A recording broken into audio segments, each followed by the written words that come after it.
Right, so we're putting in another EV charger here at Broad Lane. This is a different branch. Doing a 22 kilowatt 3-phase. So we're going to bring the cable up across there. We're just putting the armoured in now.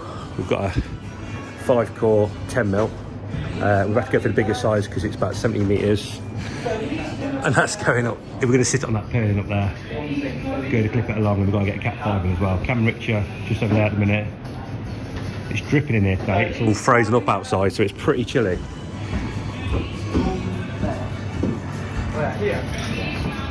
They've been here for about 3 hours, not done anything yet, so I need to get cracking. We'll show you the rest of the route in a minute, and then we'll see where the charger's going to go. It's a bit different, this one. Looks like it's dented. Right, Cam has just noticed, getting in his head, we've just got his new cable off the drum. It's split on the outside sheave, and Rich and Cam were just saying about it, it looks like it's been dropped or something, because we've got 2 holes there as well. It don't look like it's killed off the touchscreen cores, and mostly this bit's going to be inside. But it's just something to be a bit concerned about, so yeah, I'm not sure what to say about that, to be honest. Like you said, Rich, IR it or something. IR it. Could do. Should we get the rest of this link pulled in, and then we'll get a tester on it? We know the known measurement. No. How many metres? No, 150 metres. But if we just see if there's any insulation resistance and maybe continuity, I suppose. But it's a bit weird how that's happened. It's like it's been done on the drum when it's been put in, doesn't it? Mm. Very weird. Yeah. I'm not really sure what to say. It's round as well. It's round. It's like it's dropped. Is there any more? Or something. Oh, it's there as well. Sliced. There's a hole in it. I'll send this over to Lee so we can have a look at it. Right, okay, so we've got the cable up and over, the clamps up over there, and the girders. We've got about, what, 30 metres along here, fleeced off. So the plan is we're going to try and pull it up and get it over the offices now on the suspended ceiling just up there. And we're going to try and lift the ceiling tiles up, get it through to the outside destination, which is right over there to the left. So we're going to try and pop this up now and work the route out, how we're going to get across the top there. Probably going to come down and onto that the brown girder up there. Because it does say you can't take bottles out with you. With some girder clamps, but we'll give it a go. Right, let's show you the route to come outside to get a quick apple. So I'm being healthy today and run up to Christmas. So basically, the owner parks in this space at the side here, but we need to get the EV charger cable through this wall here, which is the other side of where that suspended ceiling is, come out and bring it across. We're going to put it on a pedestal, but because of security reasons, they're worried about people using it. It's not just for general public, it's just going to be for the business owner. So he wanted it on that wall behind there, on that back wall, and he'll just run his lead through the fence because he can open the gate or whatever and put it in. But it means they're not going to be able to get the grant if they do that. So we're just trying to work out exactly where they're going to want it positioned, if it's going to be on a pedestal for this bay here or it's going to be over there. Yeah, it's just a single 22 kilowatt unit, so a 3-phase 22 kilowatt charger, AC charger, so that'll be going on the wall either there or over here. I mean, honestly, I'd rather get it over here and get the armoured cable through the ground. I'll bring it up high level or something like that and across, but I think it's just going to be a case of working out what's going to be the best option. But for today, we'll get the cable through there, and we'll get a Cat 5 cable in as well for the CT clamps to monitor all the power, and that's pretty much it. But if you follow through to here, I'll show you where we're going.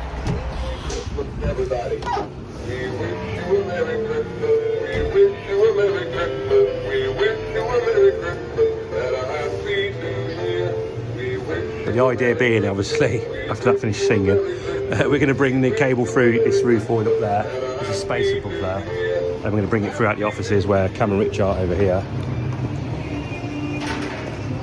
We've got the cable too so far in the corner. They're just going to try and fish through now with some cable rods and get it there. You right, Rich? Cam? Can we take the weight? Hang on a second. Yeah, Cam. Yeah.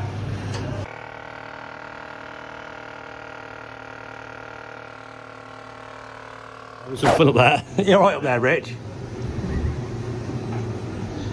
That's right, I'm footing his ladder so he don't tip off it. Oh, he pushes rope. He pushes rope, does he?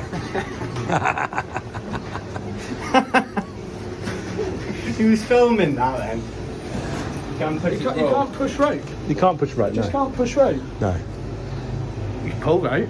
You can pull rope, yeah. Not push it. It's- Sure, we all know. You all know what happens in Cam's bedroom. So we've got this. It's a lot of rope. Let me just nip up there, Rich, and show what's going on. So we've got whiskey there. It's not the most tidiest ceiling, typical ceiling really. But we're going to route our cable through, armoured along the top there, across the steel work. So we're going to get some. We've got some girder clips, the steel knock-on clips to go on there. So we'll put them on there to hold all the cable, just to bring it across and over. We've got Cat 5 going in as well, and we're going to use some metal cable ties just to hold it up out the way. So it's probably our best route, so it's a bit of a mess. But you boys, what are you boys saying? What are you boys saying? You keep laughing at me today. They were laughing earlier because my trousers were too tight and they were showing off my G-string apparently. I don't even wear G-string, but you're saying that. It's even worse. Saw something. You had it in the washing. My boxers have gone all smiling. So anyway, Rich has just dropped the hole in there to come out down the bottom here. Just the side of that gate. So he's basically just what are you saying? You're blowing the brick out a little bit. It looks like you have, to be fair. But we're just going to bring the cable through there with the Cat 5. We'll get the cable out here for today, decide what's going on with this charger location wise. But if we are going to have to chop it in, we'll cut up the ground, do a little channel across and then put it on the pedestal there, which I'd rather do than have a charger on the wall behind there. It's just a bit of a faff passing the lead through, but you know, at the end of the day it's the owner's decision what they want to do. So we'll leave it with them and we'll crack on, get the rest of the cables in at the board end, get them tied up, and we'll catch back up with you in just a little bit. Okay, so we've just started tidying all this up. We've run some cable ties up on there, and we've dropped some girder clamps, knock-on clips down the side there.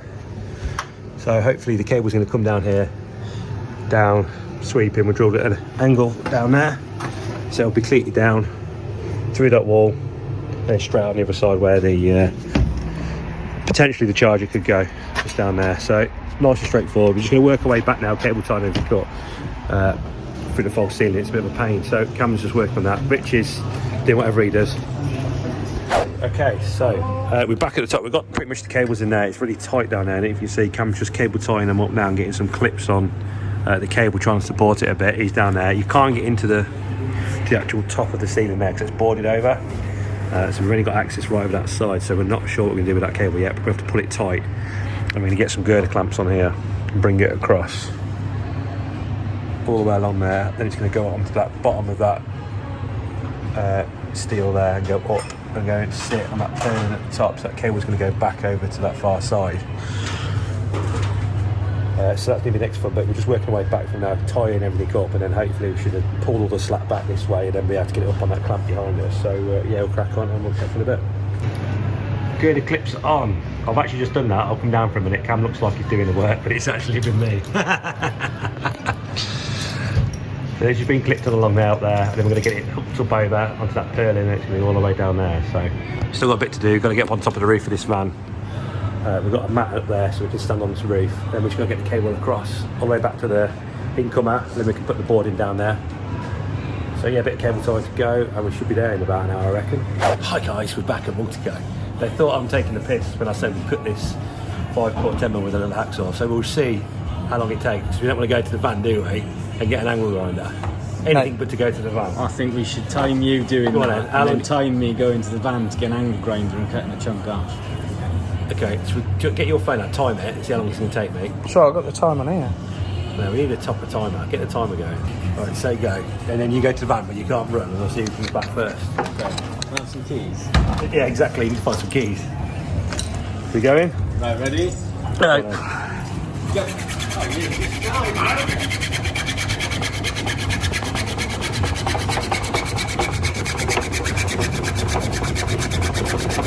Get in there.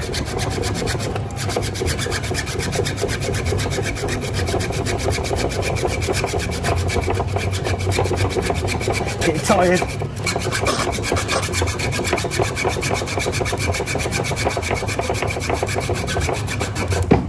Done. 29 seconds. It's Rich. That's a bit hot, that is. Where's Rich? You better tell him not to get the angle grinder.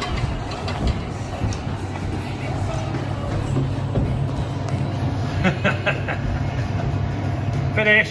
Done it, Rick.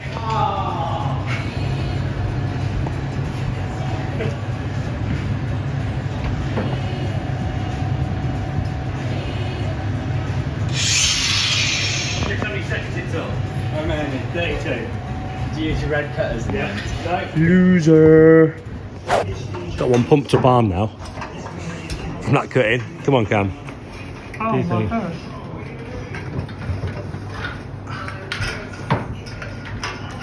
I can see right up your top there, mate. What's up there? Double D's. Some double D's. We just got to get a cable up across here and then back to that board which is in the cupboard there. Then we're going to put a little consumer unit in there, or a little distribution board I should say. And we're going to go along that purlin along there, but we've run out of clips, so we're going to be... We have to come back anyway and do the charger, but we want to get it as further as we can today. Can't see that cable up there really, it's all hidden under that little bit where it pops out and it goes along there and down and across.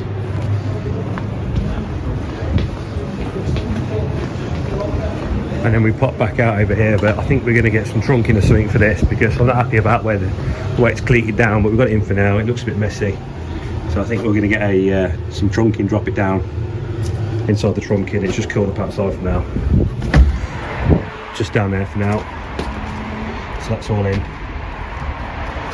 We'll just pull that back I think and just dress it in a little bit better, because that way if we put some white trunking in we might be able to just paint over it to match the wall, so I think we'll just do that. But that's pretty much it. Cam's checking the oil because he said he had an oil warning light this morning. Look at this, maintenance and servicing. We're doing oil change. Doing oil change on the drive. Is it low?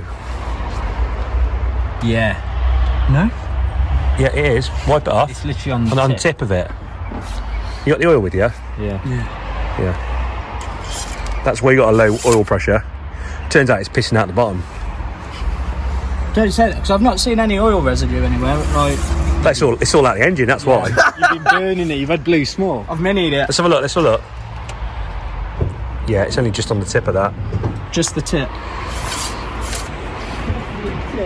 Just the tip. Top tip. Keep your oil topped up. Tip of the day. Well, this is exciting end to the video, isn't it? How much are you going to spill, Cam? Trying to get it in? Yeah. There's no pressure. Fuel jets. Where's the oil, Cam? You pouring it in? Just going straight into the engine. Right, now get your level. Hold it at that, hold it at that. And get your level. Yeah, you've well lubricated the cap. Do we see what it's saying? Yeah, you've got enough enough. Give this Richard's at Pro sorting oil out because he's had lots of cars that needed oil. Need no change doing on a Saturday or a Sunday. Easy 11 man. o'clock at night. Rich will do it. Will I? I hope so. On John's drive. You've got half of that oil down onto the gearbox down there. Oh, that needs leaving anyway. That's going to start smoking when it gets hot. Blue smoke. Just be coming out your bonnet. Let's have a look. Stick some more in. It's only just on the tip. Who filled this up originally? Did Cam do this? Was it? Well, how far was up the stick when you done it? Did you leave the stick in, pour it on the stick, and then realise? Tried to get it Sorry, in. I thought Tried you to get it didn't in. pour it in that hole. He's there for hours. I bet he was. He's putting it in with pipettes. Pipettes. No, that's not a stutter. It's very scientific. Go on, Rich. Go on, Rich. Oh God. Give it a little helping hand. So I think we'll end this thing here. Now Richard's got oil everywhere, but we'll catch you on the next video, and we'll see you all later. Bye bye.